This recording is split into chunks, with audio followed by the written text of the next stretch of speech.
Saat ini Don Cuan sedang berada di kantor pusat Badan Pusat Statistik atau BPS di Jakarta Pusat. Don Cuan pengen tahu nih bagaimana proses sensus ekonomi 2026 yang saat ini masih berlangsung. Kita ketahui bersama sensus ekonomi ini diselenggarakan 10 tahun sekali ya dalam prosesnya itu. Dan untuk mengetahui lebih detail, kita langsung aja masuk ke ruangan.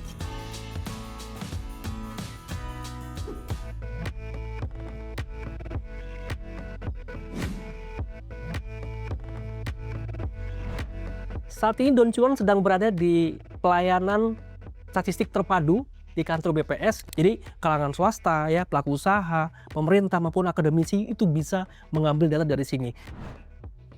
Dan di perpustakaan ini kita lihat ya, ada yang namanya Statistik Indonesia. Bukunya berjajar di sini. Kemudian di sini juga ada sensus penduduk. Di rak ini juga lengkap dengan buku yang tebal-tebal seperti ini, ya. Kalau kita ngomongin sensus ekonomi, kira-kira pernah dengar nggak? Atau mungkin pasti sering lihat ya di media sosial bagaimana petugas sensus ekonomi ditolak melakukan survei, dan masyarakat juga ragu karena banyak hal kenapa orang disurvei itu takut-takut nanti karena dikaitkan dengan harus bayar pajak. Nah, untuk mengetahui lebih lanjut, lebih detail, kita langsung aja ketemu langsung dengan Kepala BPS, Ibu Amalia Adininggar.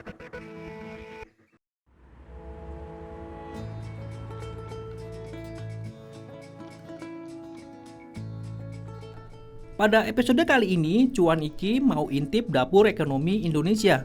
Kenapa? Karena Badan Pusat Statistik atau BPS lagi keliling Indonesia untuk menjalankan sensus ekonomi 2026. Mungkin ada yang bertanya, memang penting banget sensus ekonomi? Jawabannya penting banget. Tujuannya untuk memetakan struktur ekonomi melalui data yang benar-benar real di lapangan.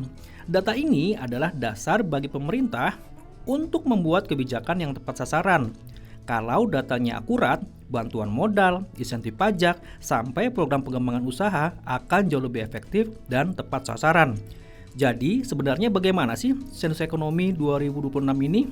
Simak perbincangan serunya bersama Kepala Badan Pusat Statistik, Ibu Amalia Adininggar Widyasanti.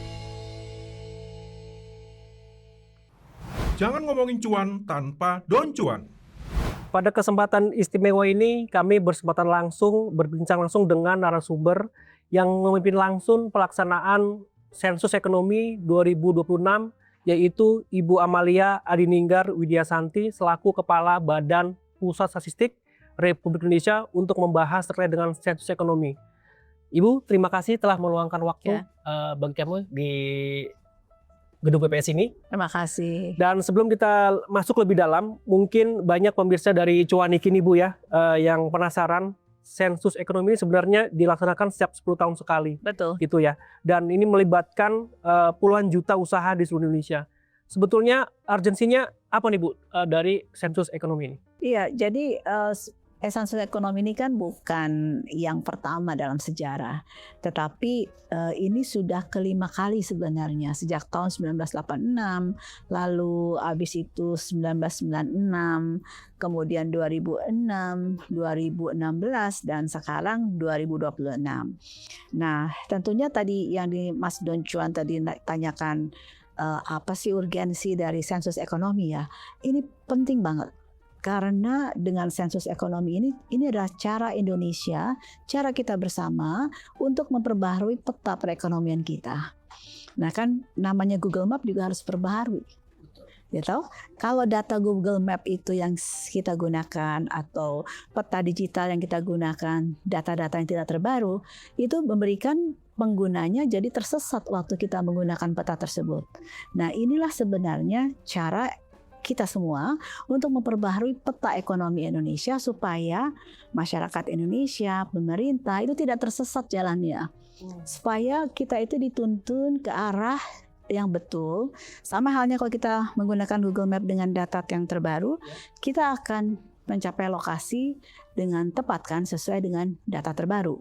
Nah, inilah manfaatnya supaya apa? Masyarakat tahu persis kondisi ekonomi kita yang terkini, supaya juga pemerintah pusat dan pemerintah daerah nantinya bisa memanfaatkan hasil sensus ekonomi, tahu kondisi terkini ekonomi Indonesia, sehingga nanti kebijakan yang disusun akan lebih tepat. Jadi ini sebenarnya nanti kita dengan sensus ekonomi bisa memberikan gambaran ekonomi Indonesia secara utuh. Namanya sensus kan Mas? Apa itu sensus? Apa bedanya sensus dengan survei?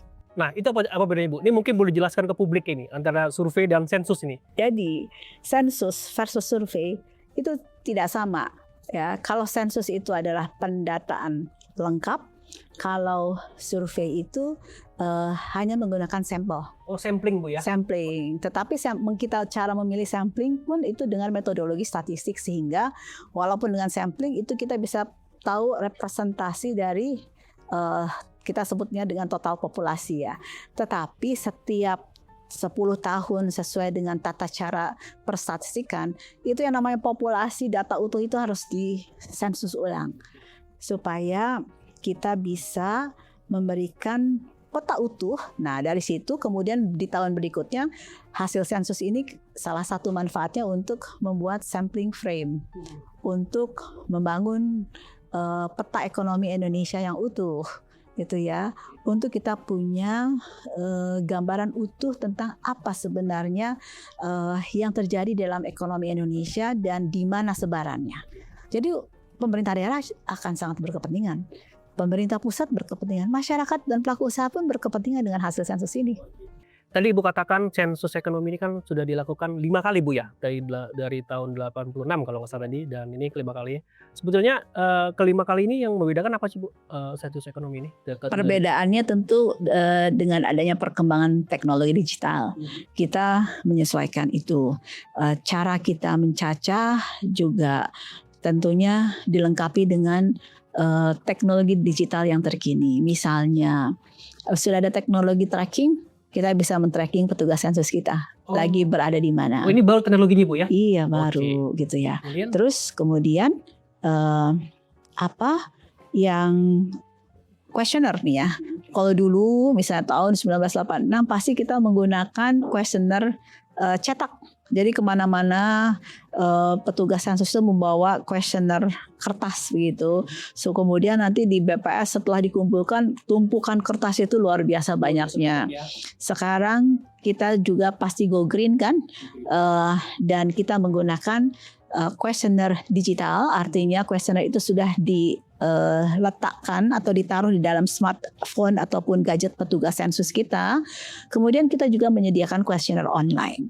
Jika perusahaan besar ingin mengisi kuesioner secara mandiri, tidak ditanya langsung oleh petugas, kami siapkan kuesioner online. Bisa diakses sendiri, diisi sendiri. Begitu juga masyarakat menengah atas kalau ingin melakukan pengisian kuesioner secara mandiri, kami sudah siapkan kuesioner online. Jadi ada beberapa opsi Bu ya untuk sekarang ini ya. Tapi kalau yang ingin masih mengisi secara kertas, kami juga sediakan, tetapi tentunya relatif minimal. Bu, ada pertanyaan yang mendasar sih sebetulnya. Ini juga mewakili publik juga ya. Sensus ekonomi ini dilakukan 10 tahun sekali ya Bu ya. Kenapa sih Bu sensus ini dilakukan 10 tahun sekali? Kenapa tidak dilakukan misalnya 5 tahun sekali gitu Bu? Ini kan kita punya penugasan 3 jenis sensus. Jadi setiap tahun berakhiran 6 kita melakukan sensus ekonomi. Tapi setiap tahun yang berakhiran 3 kita melakukan sensus pertanian. Dan setiap tahun yang berakhiran 0 kita melakukan sensus penduduk. Artinya apa? Setiap 3 tahun sekali BPS itu melakukan sensus gitu kan. 2020 sensus penduduk, 2023 sensus pertanian, 2026 sensus ekonomi. Oke, ya. Jadi karena 3 jenis sensus ini akhirnya dipecah-pecah, ya memang persyaratan minimal adalah paling lama 10 tahun sekali, itu juga sesuai dengan undang-undang statistik yang ada, paling lama 10 tahun sekali, sekurang-kurangnya sekali dalam 10 tahun, itu Badan Pusat Statistik harus melakukan sensus penduduk, sensus pertanian, dan sensus ekonomi. Dan kalau nggak salah untuk sensus 2026 ini juga memasukkan sektor pertanian ya Bu ya, yang sebelumnya tidak dilakukan ya Bu? Gini, kita kan mau mendapatkan gambaran utuh dari ekonomi Indonesia. Artinya setiap sektor yang merupakan sektor ekonomi harus dicatat dong. Iya kan? Itu bukan berarti saya memasukkan sensus pertanian, bukan begitu. Karena ini adalah sensus ekonomi. Jadi semua denyut aktivitas ekonomi harus kami catat. Kalau enggak bolong. Iya kan? Pada sekarang ini ada kabupaten kota yang 70%-nya ditopang oleh pertanian. Lah kalau saya nggak catat, bolong dong ekonominya loh. Iya, Iya betul sekali. Jadi esensinya saya bukan menggabungkan sensus, tetapi saya mencatat, kami bukan dalam hal kami BPS, dalam sensus ekonomi ini mencatat peta utuh dan gambaran utuh ekonomi Indonesia, tidak ada yang tidak tercatat. Ya, artinya karena sektor ekonomi itu ada dari sektor pertanian, industri manufaktur, perdagangan, kemudian juga ada yang ekonomi digital, okay. Ada nanti pariwisata, ada kemudian nanti jasa pendidikan, jasa kesehatan, semua komponen yang pembentuk PDB atau pendebuk ekonomi Indonesia harus dicatat oleh BPS. Direkam semua Ibu ya? Harus direkam semua.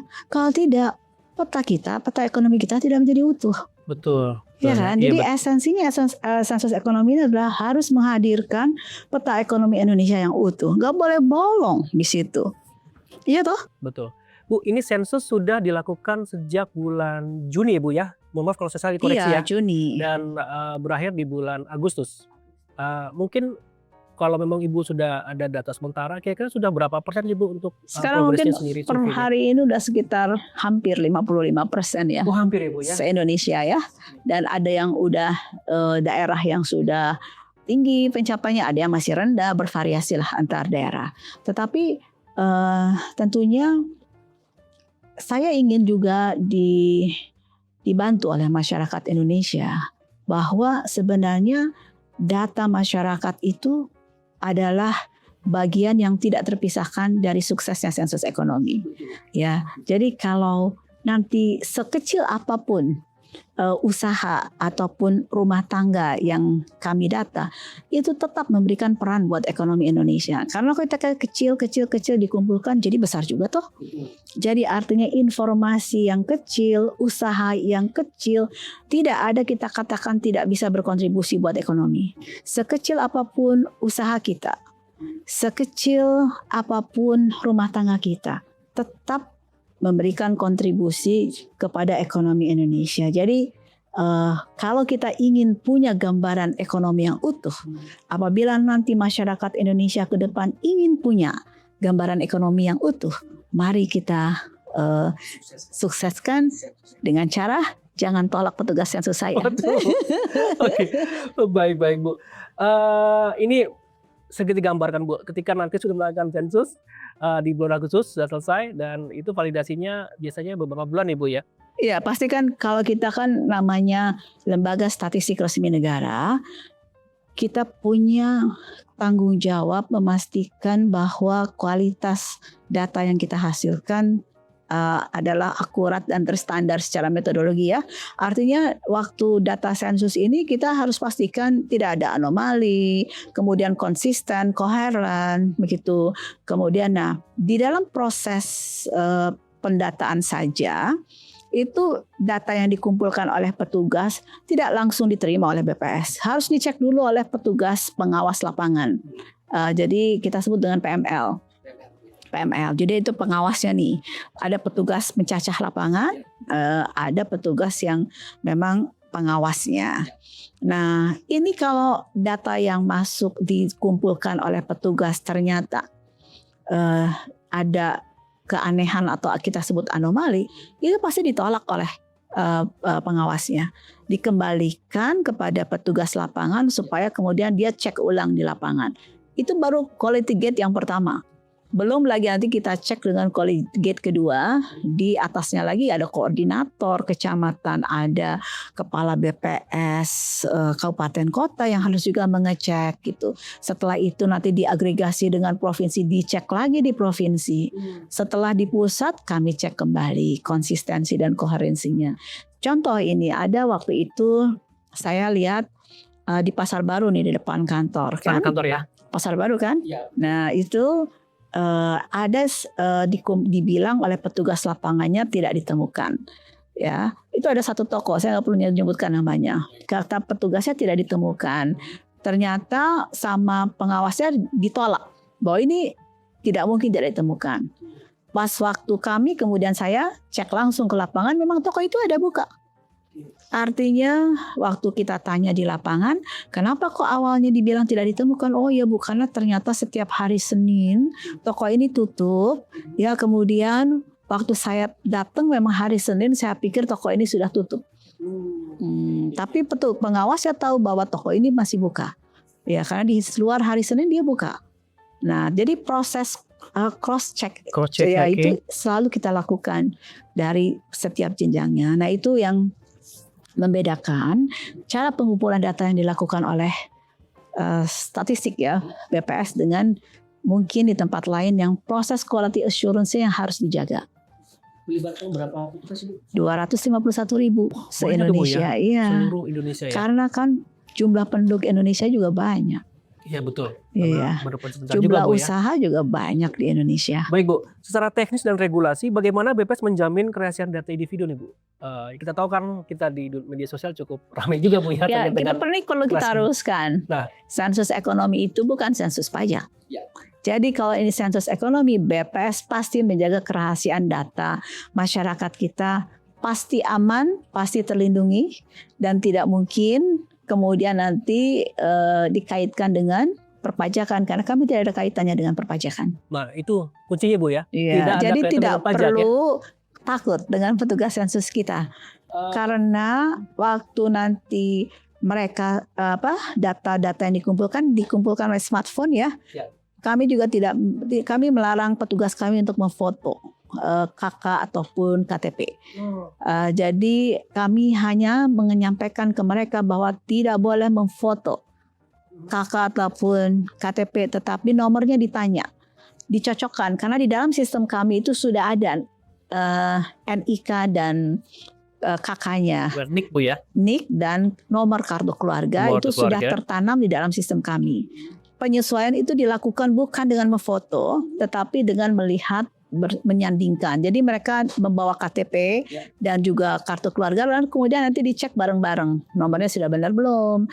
Nomor kartu keluarganya sudah benar belum? NIK-nya sudah betul belum? Setelah itu nanti begitu disubmit sudah dienkripsi langsung. Jadi ada proses enkripsi data sejak awal pengumpulan data. Jadi kalau begitu petugasnya submit, itu tidak mungkin dia bisa mengambil lagi datanya. Kalau informasi yang saya dapatkan Bu, ketika petugas datang gitu kan melakukan sensus gitu kan, dan ada ketidakcocokan antara NIK dengan nama, ini tuh nah itu langsung diperbaiki di lapangan. Di situ juga Bu ya? Iya, tapi kan nggak perlu difoto, kan langsung diedit nomor NIK-nya ataupun namanya.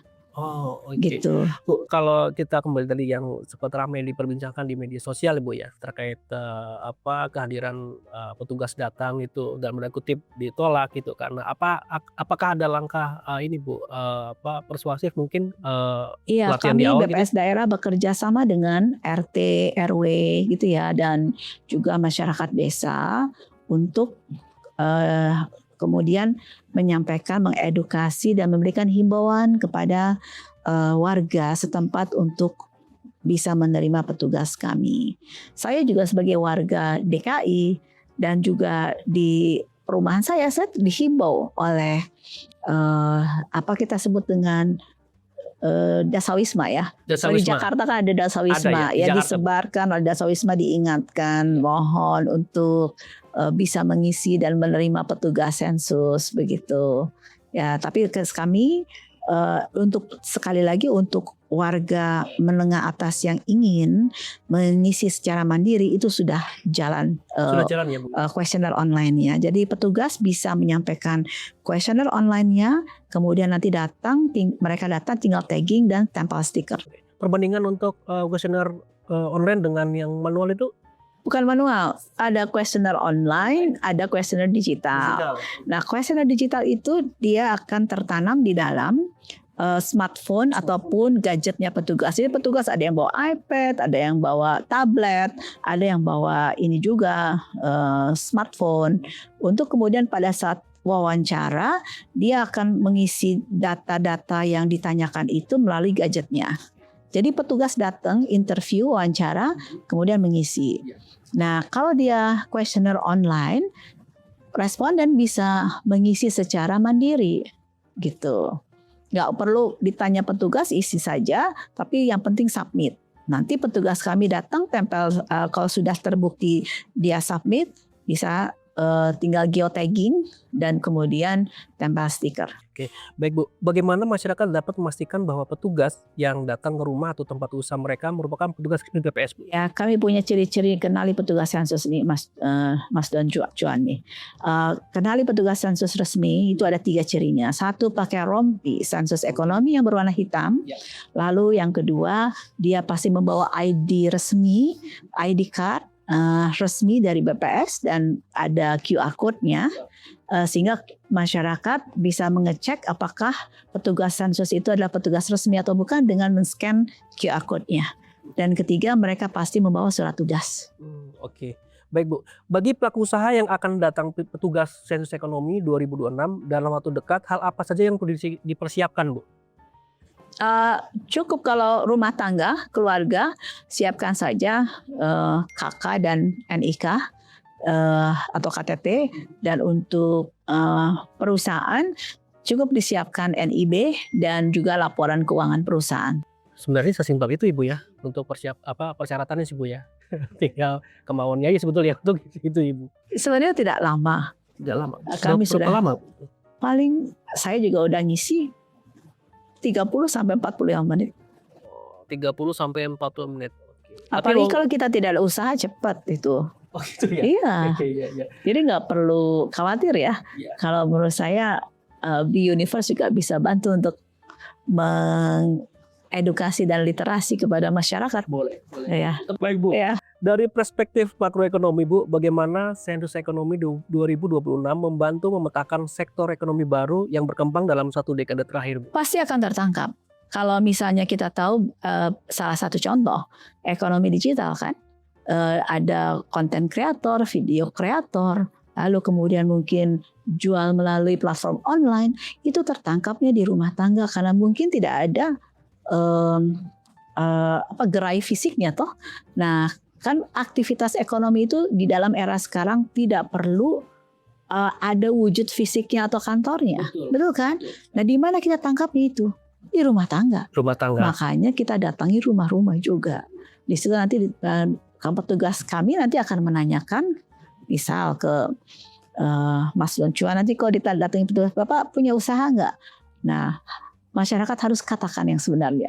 Harus jujur. Karena kejujuran data itulah menjadi basis kita mendapatkan data yang akurat dan peta ekonomi Indonesia yang sebenarnya. Kalau kita tidak jujur, maka peta ekonominya pun akan menjadi bias. Kalau misalkan Google Map tidak jujur, dia waktu masukin datanya akan menyesatkan orang. Wah, kan? itu kacau Bu. Iya, kacau. Ini juga namanya juga peta ekonomi kan? Tidak boleh, tidak akurat. Oke, baik, sebagai penutup Bu, apa pesan Ibu yang ingin disampaikan kepada pemirsa Cuaniki mengenai pentingnya menerima petugas sensus dan memberikan data secara jujur dan akurat? Iya, data Anda menentukan masa depan bangsa. Jadi data yang akurat berasal dari masyarakat. Oleh sebab itu, karena data Anda menentukan masa depan bangsa, mari kita terima petugas sensus, isi data dengan benar, dan jangan khawatir, rahasia data Anda pasti akan terjaga. Jangan terjamin Ibu ya. Terjamin. Siap kalau begitu. Terima kasih Bu, Ibu Amalia Adininggar Widyasanti atas diskusinya yang begitu komprehensif, dan kita harapkan semoga hasil wawancara ini sekaligus mendorong ya bagi seluruh pelaku usaha maupun lainnya untuk tetap berpartisipasi aktif ya untuk ikut sensus ekonomi 2026. Jangan tolak petugas sensus. Jangan tolak petugas sensus Terima ekonomi kasih. dari BPS Ibu ya. Sampai jumpa di episode berikutnya, dan yang pasti jangan ngomong cuan tanpa don cuan. Jangan tolak petugas sensus ekonomi 2026. Mari kita bersama sukseskan sensus ekonomi 2026 untuk kita, untuk Indonesia.